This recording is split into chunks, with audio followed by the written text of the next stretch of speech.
নমস্কার, আমি সুবিনয়। গল্প পাঠের আসরে আজ আমি রবীন্দ্রনাথ ঠাকুরের বিখ্যাত গল্প ক্ষুধিত পাষাণ পাঠ করে শোনাচ্ছি। গল্প ক্ষুধিত পাষাণ, রবীন্দ্রনাথ ঠাকুর। আমি এবং আমার আত্মীয় পূজার ছুটিতে দেশভ্রমণ করিয়া কলিকাতায় ফিরিয়া আসিতেছিলাম। এমন সময় রেলগাড়িতে বাবুটির সঙ্গে দেখা হয়। তাহার বেশভূষা দেখিয়া প্রথমটা তাহাকে পশ্চিম দেশীয় মুসলমান বলিয়া ভ্রম করিয়াছিলাম। তাহার কথাবার্তা শুনিয়া আরো ধাঁধা লাগিয়া যায়। পৃথিবীর সকল বিষয়ে এমন করিয়া আলাপ করিতে লাগিলেন যেন তাহার সহিত প্রথম পরামর্শ করিয়া বিশ্ববিধাতা সকল কাজ করিয়া থাকেন। বিশ্ব সংসারের ভিতরে ভিতরে যে এমন সকল অশ্রুতপূর্ব নিগূঢ় ঘটনা ঘটিতেছিল, রুশিয়ানরা যে এত দূর অগ্রসর হইয়াছে, ইংরাজদের যে এমন সকল গোপন মতলব আছে, দেশীয় রাজাদের মধ্যে যে একটা খিচুড়ি পাকিয়া উঠিয়াছে, এ সমস্ত কিছুই না জানিয়া আমরা সম্পূর্ণ নিশ্চিন্ত হইয়াছিলাম। আমাদের নবপরিচিত আলাপিটি ঈষৎ হাসিয়া কহিলেন, there happen more things in heaven and earth. আমরা এই প্রথম ঘর ছাড়িয়া বাহির হইয়াছি, সুতরাং লোকটির রকম সকম দেখিয়া অবাক হইয়া গেলাম। লোকটা সামান্য উপলক্ষে কখনো বিজ্ঞান বলে, কখনো বেদের ব্যাখ্যা করে, আবার হঠাৎ কখনো পার্সি আওড়াইতে থাকে। বিজ্ঞান, বেদ এবং পার্সি ভাষায় আমাদের কোনরূপ অধিকার না থাকাতে তাহার প্রতি আমাদের ভক্তি উত্তরোত্তর বাড়িতে লাগিল। এমনকি আমার থিওসফিস্ট আত্মীয়টির মনে দৃঢ় বিশ্বাস হইল যে আমাদের এই সহযাত্রীর সহিত কোনো এক রকমের অলৌকিক ব্যাপারের কিছু একটা যোগ আছে, কোনো একটা অপূর্ব ম্যাগনেটিজম অথবা দৈব শক্তি অথবা সূক্ষ্ম শরীর অথবা ওই ভাবের একটা কিছু। তিনি এই অসামান্য লোকের সমস্ত সামান্য কথাও ভক্তি বিহ্বল মুগ্ধভাবে শুনিতেছিলেন এবং গোপনে নোট করিয়া লইতেছিলেন। আমার ভাবে বোধ হইল অসামান্য ব্যক্তিটিও গোপনে তাহা বুঝিতে পারিয়াছিলেন এবং কিছু খুশি হইয়াছিলেন। গাড়িটি আসিয়া জংশনে থামিলে আমরা দ্বিতীয় গাড়ির অপেক্ষা ওয়েটিং রুমে সমবেত হইলাম।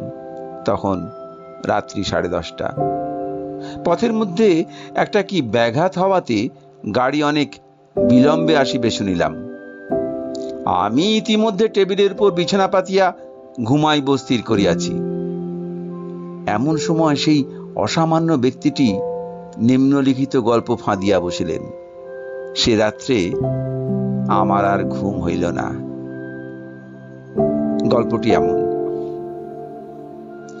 রাজ্য চালনা সম্বন্ধে দুই একটা বিষয় মতান্তর হওয়াতে আমি জুনাগড়ের কর্ম ছাড়িয়া দিয়া হায়দ্রাবাদে যখন নিজাম সরকারে প্রবেশ করিলাম, তখন আমাকে অল্প বয়স্ক মজবুত লোক দেখিয়া প্রথমে বরিচে তুলার মাসুল আদায় নিযুক্ত করিয়া দিল।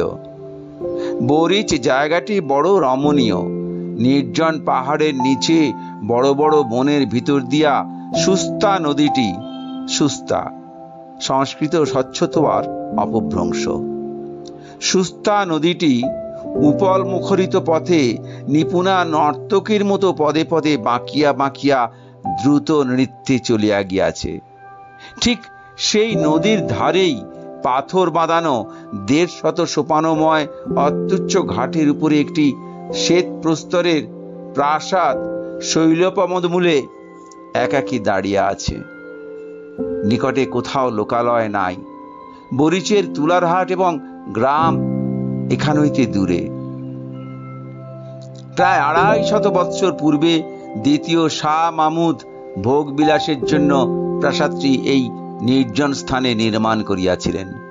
তখন হইতে স্নানশালার ফোয়ারার মুখ হইতে গোলাপগন্ধি জলধারা উৎক্ষিপ্ত হইতে থাকিত এবং সেই শিকড় শীতল নিভৃত গৃহের মধ্যে মর্মরখচিত স্নিগ্ধ শিলাসনে বসিয়া কোমল নগ্ন পদপল্লব জলাশয়ের নির্মল জলরাশির মধ্যে প্রসারিত করিয়া তরুণী পার্শ্বিক রমণীগণ স্নানের পূর্বে কেশ মুক্ত করিয়া দিয়া সেতার কোলে দ্রাক্ষাবনের গজল গান করিত।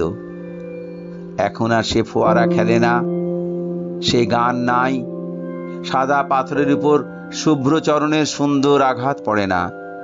এখন ইহা আমাদের মতো নির্জন বাষ্পীড়িত সঙ্গিনীহীন মাসুল কালেক্টরের অতি বৃহৎ এবং অতি শূন্য বাসস্থান। কিন্তু আপিসের বৃদ্ধ কেরানি করিম খাঁ আমাকেই প্রাসাদে বাস করিতে বারংবার নিষেধ করিয়াছিল, বলিয়াছিল, ইচ্ছা হয় দিনের বেলা থাকিবেন, কিন্তু কখনো এখানে রাত্রি যাপন করিবেন না। আমি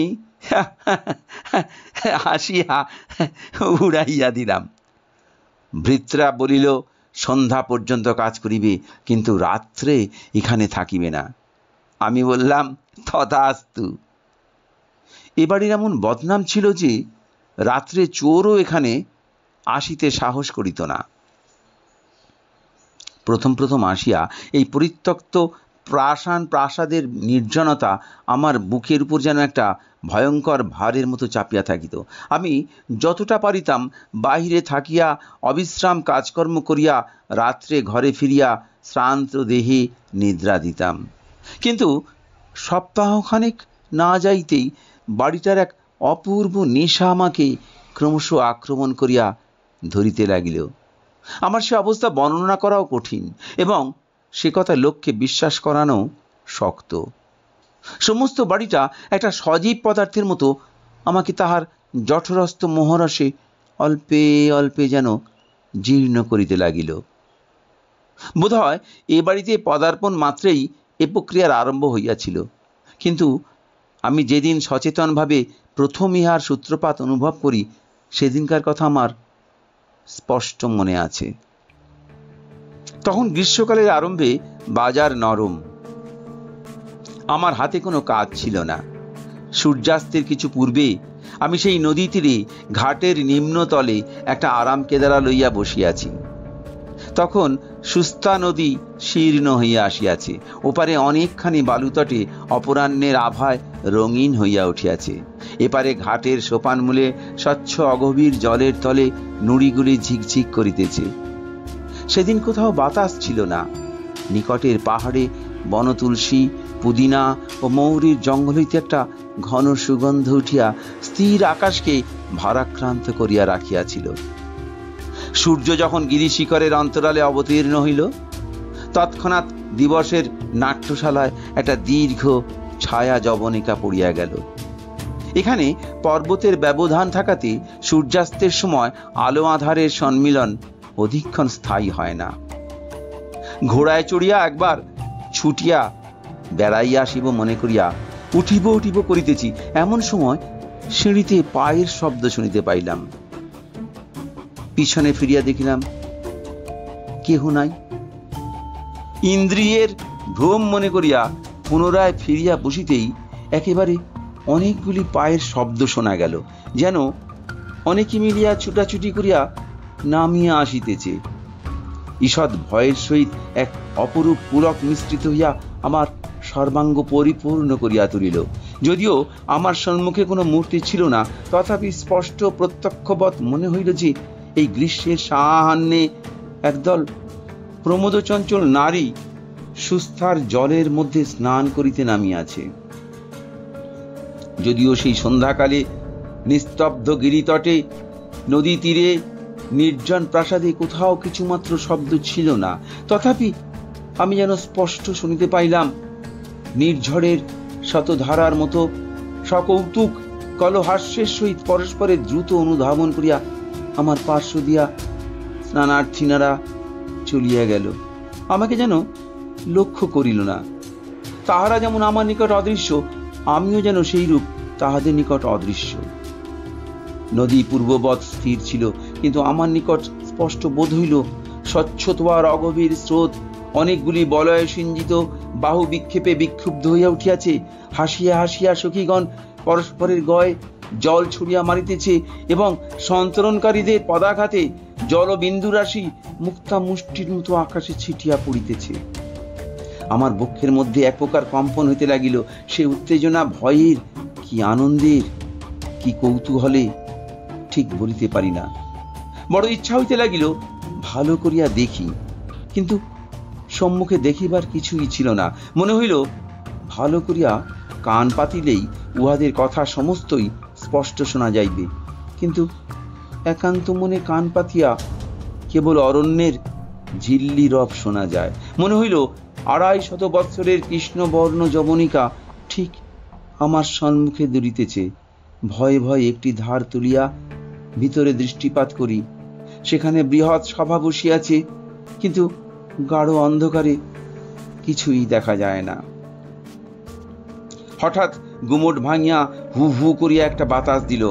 সুস্তার স্থির জলতরঙ্গ দেখিতে দেখিতে অপসরীর কেশদামের মতো কুঞ্চিত হইয়া উঠিল, এবং সন্ধ্যার ছায়াচ্ছন্ন সমস্ত বনভূমি এক মুহূর্তে একসঙ্গে মর্মর ধ্বনি করিয়া যেন দুঃস্বপ্ন হইতে জাগিয়া উঠিল। স্বপ্নই বলো আর সত্যই বলো, 250 বৎসরের অতীত ক্ষেত্র হইতে প্রতিফলিত হইয়া আমার সম্মুখে যে এক অদৃশ্য মরীচিকা অবতীর্ণ হইয়াছিল, তাহা চকিতের মধ্যে অন্তর্হিত হইল। যে মায়াময়ীরা আমার গায়ের উপর দিয়া দেহহীন দ্রুতপদে শব্দহীন উচ্চ কলহাস্যে ছুটিয়া সুস্তার জলের উপর গিয়া ঝাঁপ দিয়া পড়িয়াছিল, তাহারা সিক্ত অঞ্চল হইতে জল নিষ্কর্ষণ করিতে করিতে আমার পাশ দিয়া উঠিয়া গেল। বাতাসে যেমন করিয়া গন্ধ উড়াইয়া লইয়া যায়, বসন্তের এক নিঃশ্বাসে তাহারা তেমনি করিয়া উড়িয়া চলিয়া গেল। তখন আমার বড় আশঙ্কা হইল যে হঠাৎ বুঝি নির্জন পাইয়া কবিতা দেবী আমার স্কন্ধে আসিয়া ভর করিলেন। আমি বেচারা তুলার মাসুল আদায় করিয়া খাটিয়া খাই, সর্বনাশিনী এইবার বুঝি আমার মুন্ডুপাত করিতে আসিলেন। ভাবিলাম ভালো করিয়া আহার করিতে হইবে, শূন্য উদরেই সকল প্রকার দুরারোগ্য রোগ আসিয়া চাপিয়া ধরে। আমার পাচকটিকে ডাকিয়া প্রচুর ঘৃতপক্ষ মশলা সুগন্ধি রীতিমতো মোগলাইখানা হুকুম করিলাম। পরদিন প্রাতঃকালে সমস্ত ব্যাপারটি পরম হাস্যজনক বলিয়া বোধ হইল। আনন্দ মনে সাহেবের মতো শোলা টুপি পরিয়া নিজের হাতে গাড়ি হাঁকাইয়া গড়গড় শব্দে আপন তদন্ত কার্যে চলিয়া গেলাম। সেদিন ত্রৈমাসিক রিপোর্ট লিখিবার দিন ছিল। বিলম্বে বাড়ি ফিরবার কথা, কিন্তু সন্ধ্যা হইতে না হইতেই আমাকে বাড়ির দিকে টানিতে লাগিল। কে টানিতে লাগিল বলিতে পারি না, কিন্তু মনে হইল আর বিলম্ব করা উচিত হয় না। মনে হইল সকলে বসিয়া আছে। রিপোর্ট অসমাপ্ত রাখিয়া সোলার টুপি মাথায় দিয়া সেই সন্ধ্যা ধূসর তরুচ্ছায়া ঘন নির্জন পথ রথচক্র শব্দে সচকিত করিয়া সেই অন্ধকার শৈলান্তবর্তী নিস্তব্ধ প্রকাণ্ড প্রাসাদে গিয়া উত্তীর্ণ হইলাম। সিঁড়ির উপরে সম্মুখের ঘরটি অতি বৃহৎ। 3 সারি বড় বড় থামের উপর কারুকার্য খচিত খিলানে বিস্তীর্ণ ছাদ ধরিয়া রাখিয়াছে। এই প্রকাণ্ড ঘরটি আপনার বিপুল শূন্যতা ভরে অহর্নিশি গম গম করিতে থাকে। সেদিন সন্ধ্যার প্রাক্কালে তখনও প্রদীপ জ্বালানো হয় নাই। দরজা ঠেলিয়া আমি সেই বৃহৎ ঘরে যেমন প্রবেশ করিলাম, অমনি মনে হইল ঘরের মধ্যে যেন ভারী একটা বিপ্লব বাঁধিয়া গেল। যেন হঠাৎ সভা ভঙ্গ করিয়া চারিদিকে দরজা জানলা ঘরপথ বারান্দা দিয়া কে কোন দিকে পলাইল তাহার ঠিকানা নাই। আমি কোথাও কিছু না দেখিতে পাইয়া অবাক হইয়া দাঁড়াইয়া রহিলাম। শরীর এক প্রকার আবেশে রোমাঞ্চিত হইয়া উঠিল। যেন বহু দিবসের লুপ্তাবশিষ্ট মাথা ঘষা ও আতরের মৃদু গন্ধ আমার নাসার মধ্যে প্রবেশ করিতে লাগিল। আমি সেই দীপহীন জনহীন প্রকাণ্ড ঘরের প্রাচীন প্রস্তর স্তম্ভ শ্রেণীর মাঝখানে দাঁড়াইয়া শুনিতে পাইলাম ঝরঝর শব্দে ফোয়ারার জল সাদা পাথরের উপরে আসিয়া পড়িতেছে। সেতারে কি সুর বাজিতেছে বুঝিতে পারিতেছি না। কোথাও বা স্বর্ণভূষণের সিঞ্জিত, কোথাও বা নূপুরের নিক্কণ, কখনো বা বৃহৎ তাম্র ঘণ্টার প্রহর বাজিবার শব্দ। অতি দূরে নহবতের আলাপ, বাতাসে দোদুল্যমান ঝাড়ের স্ফটিক দোলকগুলির ঠুন ঠুন ধ্বনি, বারান্দা হইতে খাঁচার বুলবুলের গান, বাগান হইতে পোষা সারস্যের ডাক আমার চতুর্দিকে একটা প্রেত লোকের রাগিনী সৃষ্টি করিতে লাগিল। আমার এমন একটা মোহ উপস্থিত হইল, মনে হইল এই অস্পৃশ্য অগম্য অবাস্তব ব্যাপারই জগতে একমাত্র সত্য, আর সমস্তই মিথ্যা মরীচিকা। আমি যে আমি, অর্থাৎ আমি যে শ্রীযুক্ত অমুকের জ্যেষ্ঠ পুত্র, তুলার মাসুল সংগ্রহ করিয়া 450 টাকা বেতন পাই। আমি যে সোলার টুপি এবং খাটো কর্তা পরিয়া টমটম হাঁকাইয়া আপিস করিতে যাই, এই সমস্তই আমার কাছে এমন অদ্ভুত হাস্যকর অমূলক মিথ্যা কথা বলিয়া বোধ হইল যে আমি সেই বিশাল নিস্তব্ধ অন্ধকার ঘরের মাঝখানে দাঁড়াইয়া আহ আহ আহ আহ আহ আহ আহ করিয়া হাসিয়া উঠিলাম। তখনই আমার মুসলমান ভৃত্য প্রজ্বলিত কেরোসিন ল্যাম্প হাতে করিয়া ঘরের মধ্যে প্রবেশ করিল। সে আমাকে পাগল মনে করিল কিনা জানি না, কিন্তু তৎক্ষণাৎ আমার স্মরণ হইল যে আমি অমুকচন্দ্রের জ্যেষ্ঠ পুত্র, শ্রীযুক্ত অমুকনাথ বটে। ইহাও মনে করিলাম যে জগতের ভিতরে অথবা বাহিরে কোথাও অমূর্ত ফোয়ারা নিত্যকাল উচ্চারিত অদৃশ্য অঙ্গুলির আঘাতে কোনো মায়া সেতারে অনন্ত রাগে নির্ণীত হইতেছে কিনা তাহা আমাদের মহাকবি ও কবি বরেরাই বলিতে পারেন। কিন্তু একথা নিশ্চয় সত্য যে আমি বরিচের হাটে তুলার মাসুল আদায় করিয়া মাসে 450 টাকা বেতন লইয়া থাকি। তখন আবার আমার পূর্বক্ষণের অদ্ভুত মোহ স্মরণ করিয়া কেরোসিন প্রদীপ্ত ক্যাম্প টেবিলের কাছে খবরের কাগজ লইয়া সকৌতুকে হাসিতে লাগিলাম।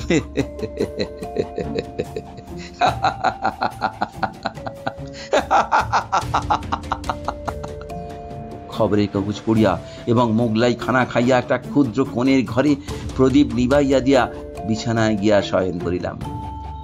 আমার সম্মুখবর্তী খোলা জানালার ভিতর দিয়া অন্ধকার পরবেষ্টিত অরালি পর্বতের ঊর্ধ্বদেশের একটি অত্যুজ্জ্বল নক্ষত্র সহস্র কোটি যোজন দূর আকাশ হইতে সেই অতি তুচ্ছ ক্যাম্প খাটের উপর শ্রীযুক্ত মাসুল কালেক্টরকে এক দৃষ্টে নিরীক্ষণ করিয়া দেখিতেছিল। ইহাতে আমি বিস্ময় ও কৌতুক অনুভব করিতে করিতে কখন ঘুমাইয়া পড়িয়াছিলাম বলিতে পারি না। কতক্ষণ ঘুমাইয়াছিলাম তাহাও জানি না। সহসা এক সময় শিহরিয়া জাগিয়া উঠিলাম। ঘরে যে কোনো শব্দ হইয়াছিল তাহা নয়, কোনো যে লোক প্রবেশ করিয়াছিল তাহাও দেখিতে পাইলাম না। অন্ধকার পর্বতের উপর হইতে অনিমেষ নক্ষত্রটি অস্তমিত হইয়াছে এবং কৃষ্ণপক্ষের ক্ষীণ চন্দ্রালোক অনধিকার সংকুচিত ম্লান ভাবে আমার বাতায়ন পথে প্রবেশ করিয়াছে। কোনো লোককেই দেখিলাম না, তবু যেন আমার স্পষ্ট মনে হইল কে একজন আমাকে আস্তে আস্তে ঠেলিতেছে।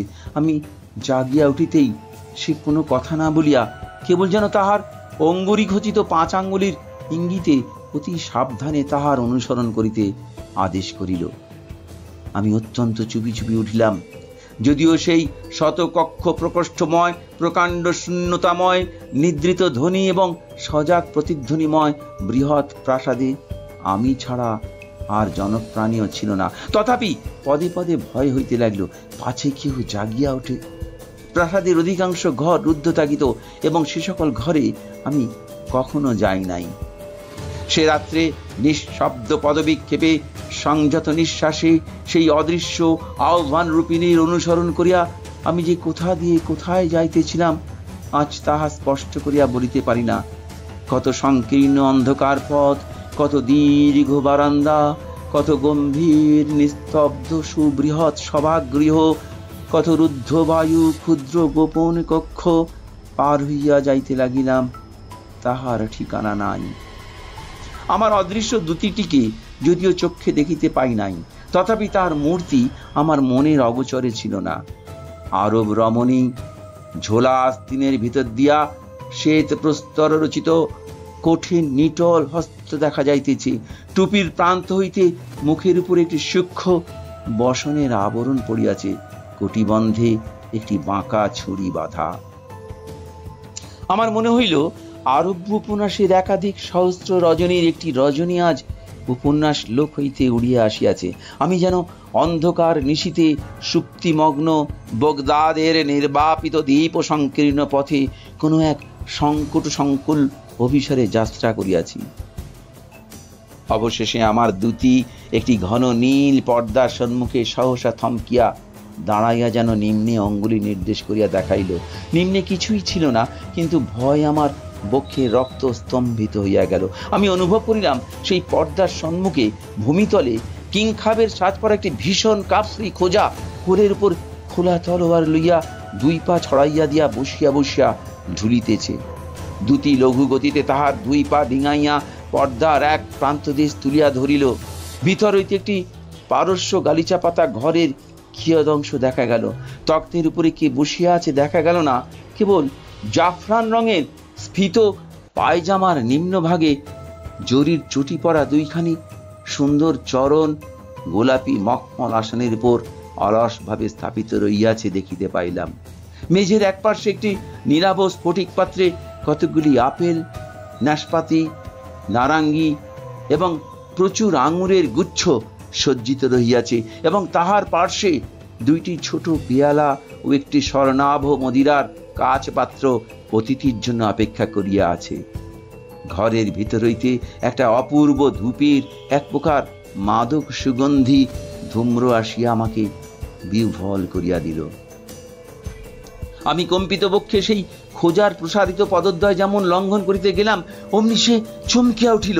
তাহার কোলের উপর হইতে তলোয়ার পাথরের মেঝে শব্দ করিয়া পড়িয়া গেল। সহসা একটা বিকট চিৎকার শুনিয়া চমকিয়া দেখিলাম আমার সেই ক্যাম্প খাটের উপরে ঘর্মাক্ত কলেবরে বসিয়া আছি। ভোরের আলোর কৃষ্ণপক্ষের খণ্ড চাঁদ জাগরণ পৃষ্ঠ রোগীর মতো পাণ্ডু বর্ণ হইয়া গেছে এবং আমাদের পাগলা মেহের আলী তাহার প্রাত্যহিক প্রথা অনুসারে প্রত্যুষের জনশূন্য পথে তফাতে যাও, তফাতে যাও চিৎকার করিতে করিতে চলিয়াছে। এইরূপে আমার আরব্য উপন্যাসের এক রাত্রি অকস্মাৎ শেষ হইল, কিন্তু এখনো 100 রজনী বাকি আছে। আমার দিনের সহিত রাত্রের ভারী একটা বিরোধ বাঁধিয়া গেল। দিনের বেলায় শ্রান্ত ক্লান্ত দেহে কর্ম করিতে যাইতাম এবং শূন্য স্বপ্নময়ী মায়াবিনী রাত্রিকে অভিসম্পাত করিতে থাকিতাম। আবার সন্ধ্যার পরে আমার দিনের বেলাকার কর্মবদ্ধ অস্তিত্বকে অত্যন্ত তুচ্ছ, মিথ্যা এবং হাস্যকর বলিয়া বোধ হইত। সন্ধ্যার পরে আমি একটা নেশার জালের মধ্যে বিহ্বলভাবে জড়াইয়া পড়িতাম। শত শত বৎসর পূর্বেকার কোনো এক অলিখিত ইতিহাসের অন্তর্গত আর একটা অপূর্ব ব্যক্তি হইয়া উঠিতাম। তখন তার বিলিতি খাটো কুর্তা এবং 8 প্যান্টুলনে আমাকে মানাইত না। তখন আমি মাথায় এক লাল মখমলের ফেস তুলিয়া, ঢিলা পায়জামা, ফুলকাটা কাবা এবং রেশমের দীর্ঘ চোগা পরিয়া রঙিন রুমালে আতর মাখিয়া বহু যত্নে সাজ করিতাম এবং সিগারেট ফেলিয়া দিয়া গোলাপ জল পূর্ণ বহু কুণ্ডলায়িত বৃহৎ আলবোলা লইয়া এক উচ্চ গদি বিশিষ্ট বড় কেদারায় বসিতাম, যেন রাত্রে কোনো এক অপূর্ব প্রিয় সম্মিলনের জন্য পরম আগ্রহে প্রস্তুত হইয়া থাকিতাম। তাহার পর অন্ধকার যতই ঘনীভূত হইত, ততই কি যে এক অদ্ভুত ব্যাপার ঘটিতে থাকিত, তাহা আমি বর্ণনা করিতে পারি না। ঠিক যেন একটা চমৎকার গল্পের কতগুলি ছিন্ন অংশ বসন্তের আকস্মিক বাতাসে এই বৃহৎ প্রাসাদের বিচিত্র ঘরগুলির মধ্যে উড়িয়া বেড়াইত। খানিকটা দূর পর্যন্ত পাওয়া যাইত, তারপর আর শেষ দেখা যাইত না। আমিও সেই ঘূর্ণমান বিচ্ছিন্ন অংশগুলির অনুসরণ করিয়া সমস্ত রাত্রি ঘরে ঘরে ঘুরিয়া বেড়াইতাম। এই খণ্ড স্বপ্নের আবর্তের মধ্যে এই কচিত হেনার গন্ধ, কচিত সেতারের শব্দ, কচিত সুরভি জল অশ্রীকর মিশ্র বায়ুর হিল্লোলের মধ্যে একটি নায়িকাকে ক্ষণে ক্ষণে বিদ্যুৎ শিখার মতো চকিতে দেখিতে পাইতাম। তাহারই জাফরান রঙের পায়জামা এবং দুটি শুভ্র রক্তিম কোমল পায়ে বক্র শীর্ষ জরির চটি পরা, বক্ষে অতি পিনদ্ধ জারির ফুলকাটা কাঁচুলি আবদ্ধ, মাথায় একটি লাল টুপি এবং তাহা হইতে সোনার ঝালর ঝুলিয়া তাহার শুভ্র ললাট এবং কপল বেষ্টন করিয়াছে। সে আমাকে পাগল করিয়া দিয়াছিল। আমি তাহারই অভিসারে প্রতি রাত্রে নিদ্রা রসাতল রাজ্যে স্বপ্নের জটিল পথ সংকুল মায়াপুরের মধ্যে গলিতে গলিতে কক্ষে কক্ষে ভ্রমণ করিয়া বেড়াইয়াছি। একদিন সন্ধ্যার সময় বড় আয়নার দুই দিকে দুই বাতি জ্বালাইয়া যত্নপূর্বক শাহজাদার মতো সাজ করিতেছি। এমন সময় হঠাৎ দেখিতে পাইতাম আয়নায় আমার প্রতিবিম্বের পার্শ্বে ক্ষণিকের জন্য সেই তরুণী ইরানীর ছায়া আসিয়া পড়িল। পলকের মধ্যে গ্রীবা বাঁকাইয়া তাহার ঘন কৃষ্ণ বিপুল চক্ষু তারকায় সুগভীর আবেগ তীব্র বেদনাপূর্ণ আগ্রহ কটাক্ষপাত করিয়া সরস সুন্দর বিম্বাধারে একটি অস্ফুট ভাষার আভাস মাত্র দিয়া লঘু ললিত নৃত্যে আপন যৌবন পুষ্পিত দেহলতাটিকে দ্রুত বেগে ঊর্ধ্বাভিমুখী আবর্তিত করিয়া মুহূর্তকালের মধ্যে বেদনা বাসনা ও বিভ্রমের হাস্য কটাক্ষ ও ভূষণ জ্যোতির স্ফুলিঙ্গ বৃষ্টি করিয়া দিয়া দর্পণেই মিলাইয়া গেল। গিরি কাননের সমস্ত সুগন্ধ লুণ্ঠন করিয়া একটা উদ্দাম বায়ুর উচ্ছ্বাস আসিয়া আমার দুইটা বাতি নিবাইয়া দিত। আমি সাজসজ্জা ছাড়িয়া দিয়া বেশ গৃহের ভ্রান্তবর্তী শয্যাতলে পুলকিত দেহে মুদ্রিত নেত্রে শয়ন করিয়া থাকিতাম।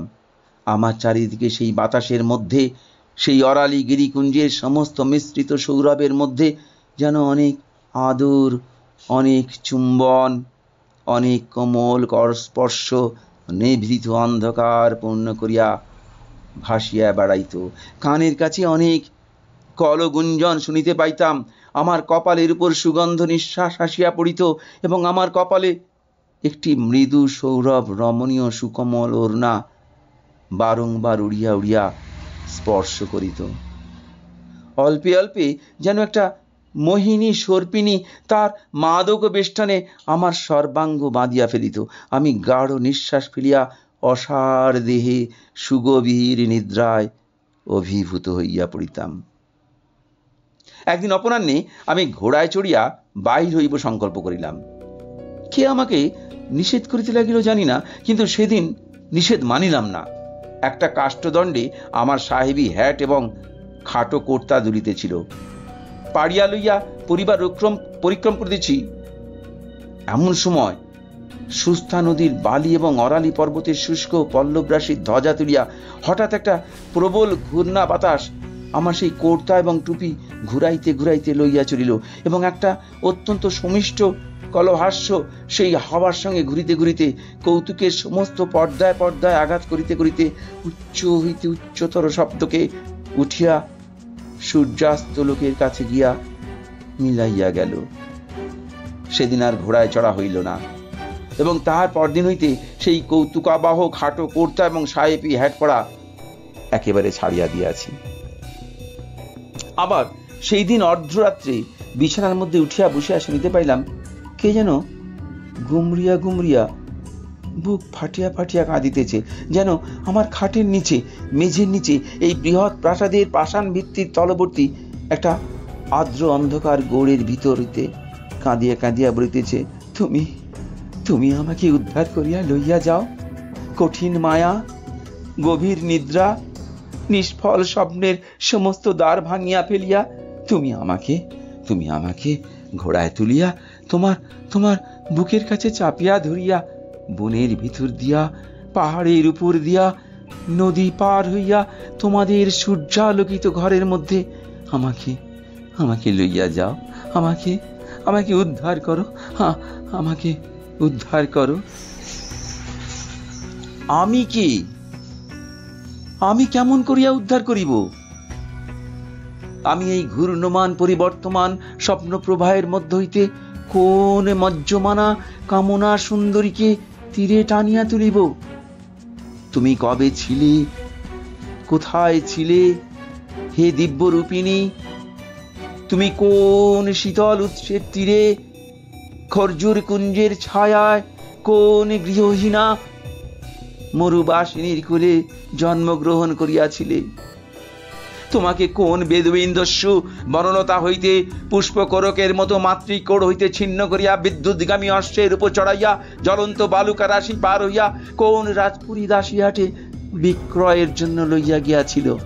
সেখানে কোন বাদশাহের ভৃত্য তোমার নববিকশিত সলজ্জ কাতর যৌবন শোভা নিরীক্ষণ করিয়া স্বর্ণ মুদ্রা গনিয়া দিয়া সমুদ্র পার হইয়া তোমাকে সোনার শিবিকায় বসাইয়া প্রভু গৃহের অন্তঃপুরে উপহার দিয়াছিল। সেখানে সে কি ইতিহাস! সেই সারঙ্গীর সঙ্গীত, নুপুরের নিক্কণ এবং সিরাজের সুবর্ণ মদিরার মধ্যে মধ্যে ছুরির ঝলক, বিষের জ্বালা, কটাক্ষের আঘাত। কি অসীম ঐশ্বর্য, কি অনন্ত কারাগার! দুই দিকে দুই দাসী বলয়ের হীরকে বিজুলি খেলাইয়া চামর দুলাইতেছে। শাহিনশাহ বাদশাহ শুভ্র চরণের তলে মণি মুক্তা খচিত পাদুকার কাছে লুটাইতেছে। বাইরের দ্বারের কাছে যমদূতের মতো হাফসি দেবদূতের মতো সাজ পরিয়া খোলা তলোয়ার হাতে দাঁড়াইয়া। তাহার পরে সেই রক্ত কলুষিত ঈর্ষা ফেনিল ষড়যন্ত্র সংকুল ভীষণোজ্জ্বল ঐশ্বর্য প্রবাহে। তাহার পরে ভাসমান হইয়া তুমি মরুভূমির পুষ্পমঞ্জুরি কোন নিষ্ঠুর মৃত্যুর মধ্যে অবতীর্ণ, অথবা কোন নিষ্ঠুরতর মহিমা তটে উৎক্ষিপ্ত হইয়াছিলে। এমন সময় হঠাৎ সেই পাগলা মেহের আলী চিৎকার করিয়া উঠিল, তফাত যাও, তফাত যাও, সব ঝুট হ্যায়, সব ঝুট হ্যায়। চাহিয়া দেখিলাম সকাল হইয়াছে। চাপরাশি ডাকের চিঠিপত্র লইয়া আমার হাতে দিল এবং পাচক আসিয়া সেলাম করিয়া জিজ্ঞাসা করিল, আজ কিরূপখানা প্রস্তুত করিতে হইবে? আমি কহিলাম, না না, আর এ বাড়িতে থাকা হয় না, আর এ বাড়িতে থাকবো না। সেই দিনই আমার জিনিসপত্র তুলিয়া আপিস ঘরে গিয়া উঠিলাম। আপিসের বৃদ্ধ কেরানি করিম খাঁ আমাকে দেখিয়া ঈষৎ হাসিল। আমি তাহার হাসিতে বিরক্ত হইয়া কোনো উত্তর না করিয়া কাজ করিতে লাগিলাম। যত বিকাল হইয়া আসিতে লাগিল ততই অন্যমনস্ক হইতে লাগিলাম। মনে হইতে লাগিল এখনই কোথায় যাইবার আছে। তুলার হিসাব পরীক্ষার কাজটা নিতান্ত অনাবশ্যক মনে হইল।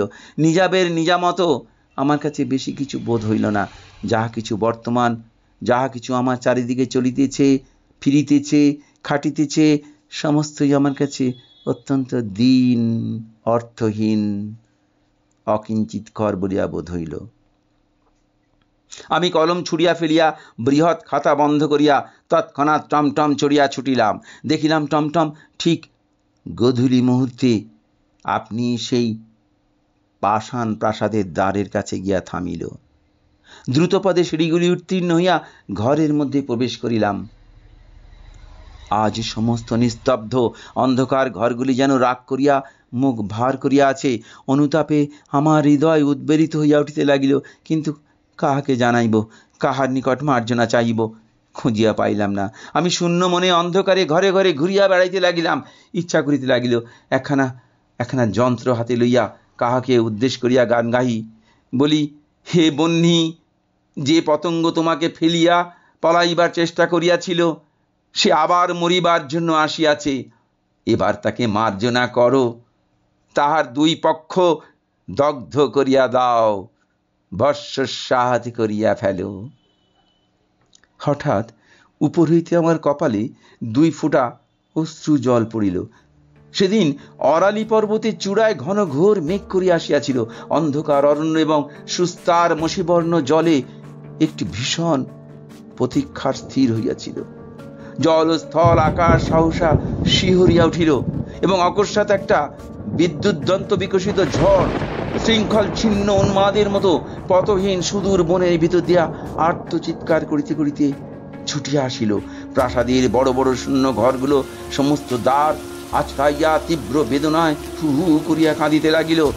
আজ আজ আজ ভৃত্যগণ সকলেই আপিস ঘরে ছিল। এখানে আলো জ্বালাইবার কেউ ছিল না। সেই মেঘাচ্ছন্ন অমাবস্যার রাত্রে গৃহের ভিতরকার বিনয় নিকষ কৃষ্ণ অন্ধকারের মধ্যে আমি স্পষ্ট অনুভব করিতে লাগলাম একজন রমণী পালঙ্কের তলদেশে গালিচার উপরে উপুর হইয়া পড়িয়া 2 দৃঢ়বদ্ধ মুষ্টিতে আপনার আলুলাইত কেশুজাল টানিয়া ছিঁড়িতেছে। তাহার গৌরবর্ণ ললাট দিয়া রক্ত ফাটিয়া পড়িতেছে। কখনো সে শুষ্ক তীব্র অট্টহাস্যে হা হা করিয়া হাসিয়া উঠিতেছে, কখনো ফুলিয়া ফুলিয়া ফাটিয়া ফাটিয়া কাঁদিতেছে। 2 হস্তে বক্ষের কাঁচুলি ছিড়িয়া ফিরিয়া অনাবৃত বক্ষে আঘাত করিতেছে। মুক্ত বাতায়ন দিয়া বাতাস গর্জন করিয়া আসিতেছে এবং মুষল ধারে বৃষ্টি আসিয়া তাহার সর্বাঙ্গ অভিষিক্ত করিয়া দিতেছে। সমস্ত রাত্রি ঝড়ও থামে না, ক্রন্দনও থামে না। আমি নিষ্ফল পরিতাপে ঘরে ঘরে অন্ধকারে ঘুরিয়া বেড়াইতে লাগিলাম। কেহ কোথাও নাই, কাহাকে সান্ত্বনা করিব?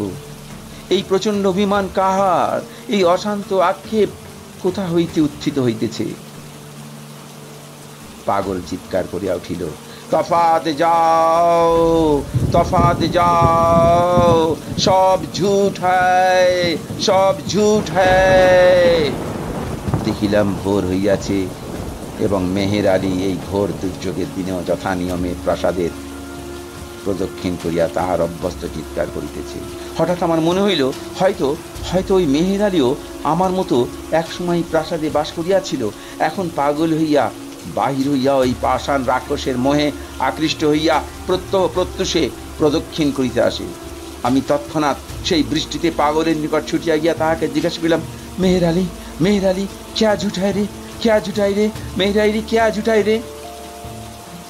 সে আমার কথার কোনো উত্তর না করিয়া আমাকে ঠেলিয়া ফেলিয়া অজগরের কবলের চতুর্দিকে ঘূর্ণমান মহাবিষ্ট পক্ষীর ন্যায় চিৎকার করিতে করিতে বাড়ির চারিদিকে ঘুরিতে লাগিল। কেবল প্রাণপণে নিজেকে সতর্ক করিবার জন্য বারংবার বলিতে লাগিল, তফাত যাও, তফাত যাও, সব ঝুঠ হ্যায়, সব ঝুঠ হ্যায়। আমি সেই জল ঝড়ের মধ্যে পাগলের মতো আপিসে গিয়া করিম খাঁকে ডাকিয়া বলিলাম, ইহার অর্থ কি? আমায় খুলিয়া বলো, ইহার অর্থ কি? আমায় খুলিয়া বলো। বৃদ্ধ যাহা কহিল তাহার মর্মার্থ এই, এক সময় ওই প্রাসাদে অনেক অতৃপ্ত বাসনা, অনেক উন্মত্ত সম্ভোগের শিখা আলোড়িত হইত।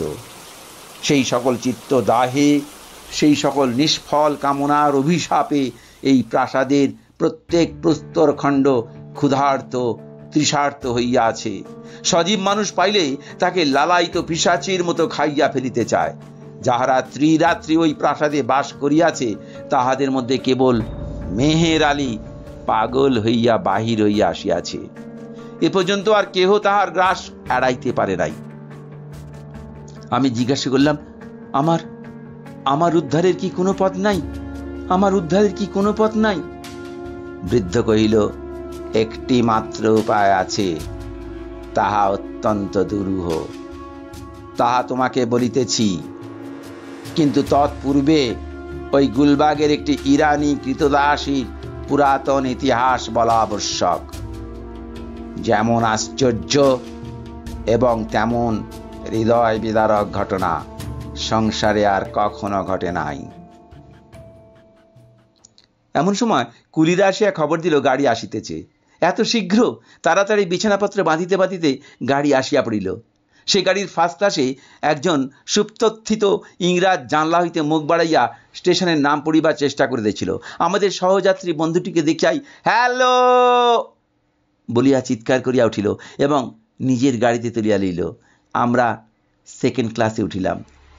বাবুটি কে খবর পাইলাম না, গল্পেরও শেষ হইল না। আমি বলিলাম, লোকটা আমাদিগকে বোকার মতো দেখিয়া কৌতুক করিয়া ঠকাইয়া গেল। গল্পটা আগাগোড়া বানানো। এই তর্কের উপলক্ষে আমার সেই থিওসফিস্ট আত্মীয়টির সঙ্গে আমার জন্মের মতো বিচ্ছেদ ঘটিয়া গেছে। নমস্কার। রবীন্দ্রনাথ ঠাকুরের বিখ্যাত গল্প খোদিত পাষাণ এখানেই শেষ হলো।